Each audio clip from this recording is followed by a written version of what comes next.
Carlos Arturo Ramos Mejía, abogado y es el asesor jurídico del INPE. Situación también que no se queda corta en muchos temas de ciudad y del país.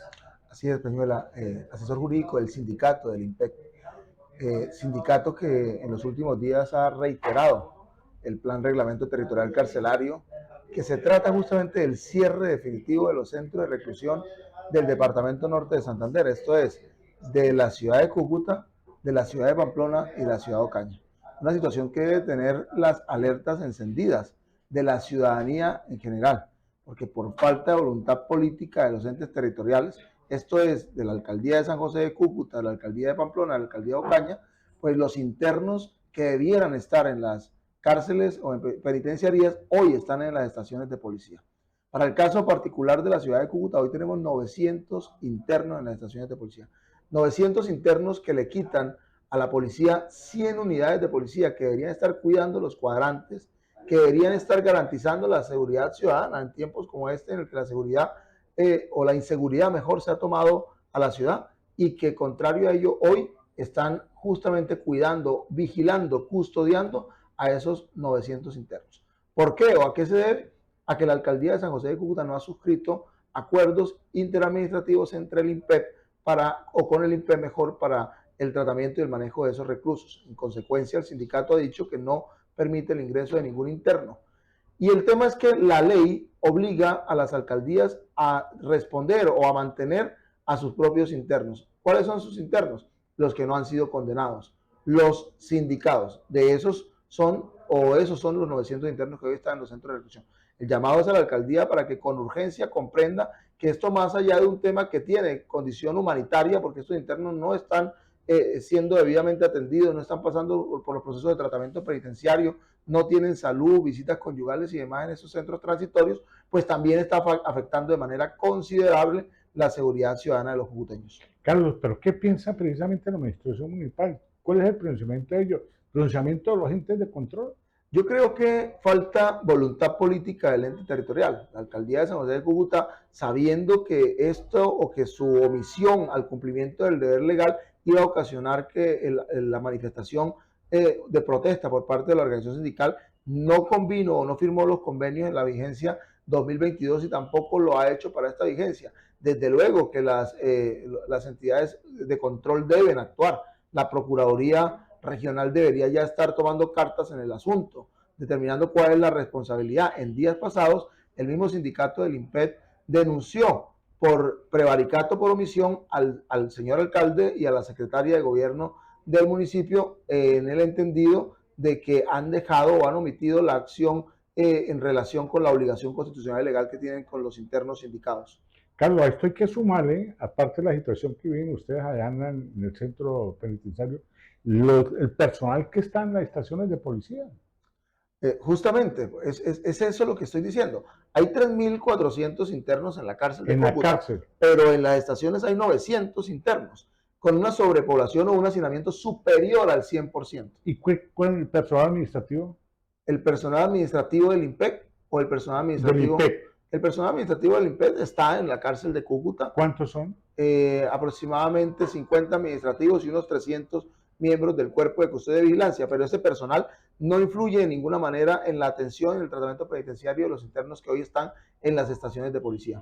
En todas estas visitas que ha hecho el presidente de la República, ¿han tenido la oportunidad? Muchas veces pues no hay acceso a ellos. No, ni siquiera se ha abordado el tema de la crisis carcelaria, pese que el Ministerio de Justicia acaba de radicar un proyecto en el que se va a estudiar justamente la humanización de las cárceles y penitenciarias en el país, pues cuando el presidente ha estado en el departamento, ni el gobernador ni los alcaldes lo han abordado para tratar este problema. ¿Por qué? Porque no han comprendido que el problema está vinculado directamente con la seguridad ciudadana. Peñuela, cuando yo menciono que hay 100 unidades de policía que deben estar cuidando a esos 900 internos en las estaciones de policía, es fácil inferir que esos 100 unidades de policía no pueden atender un llamado de la comunidad en los parques, en las avenidas, en los cuadrantes, porque tienen que dedicarse en exclusiva a la custodia de estos internos. Luego, si la ciudad requiere de más policías para el cuidado de sus habitantes, pues lo que estamos haciendo es perder las pocas unidades que hoy tiene la ciudad y el departamento. Usted me toca la reforma de la ley de la justicia. ¿Ya conocen, aparte, ya tienen algún borrador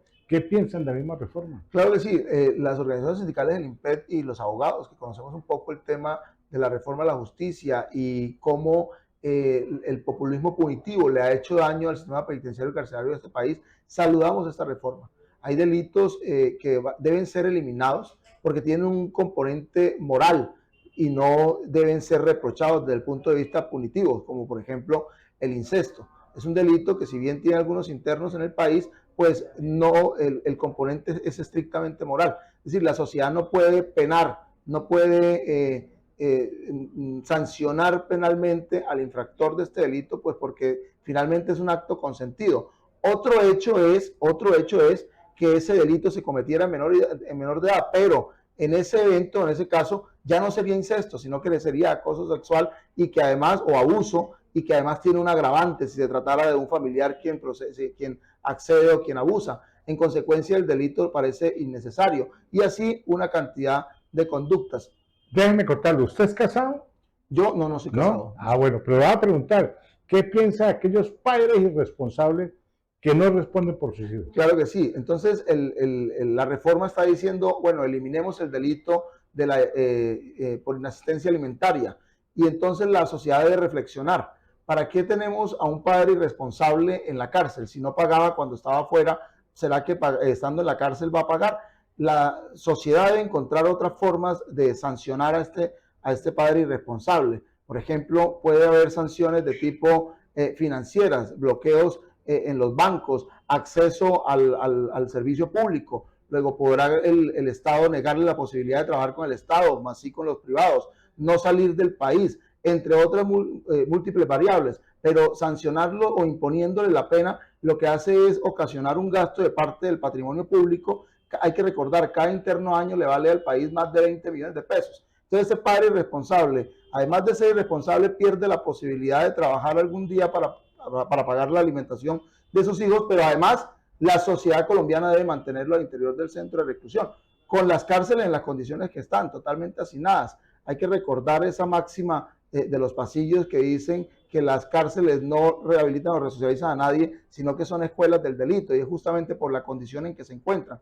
Probable que una persona que entre por hurto se vuelva un experto ya no en esa conducta al interior de las cárceles por las condiciones en que está, sino que salga extorsionista, homicida o demás. También podría pasar lo mismo con un padre irresponsable que entra por inexistencia alimentaria y que finalmente no es resocializado, sino que se encuentra en un ámbito, un entorno que le puede ocasionar o puede hacer que él salga desarrollando o practicando otras conductas mucho más reprochables porque no se pudo en él afectar o aplicar lo que se llama tratamiento penitenciario. Luego, desde ningún punto de vista es positivo que estas personas vayan a los centros de reclusión con penas privativas de la libertad. Hay mucho tema que cortar hablando de las cárceles. Vamos a ver qué piensan las mujeres de lo que usted acaba de hablar de aquellos padres responsables. Seguramente habrán otros métodos. En otros países seguramente la persona ya no existe. Muy amable, Carlos. Gracias.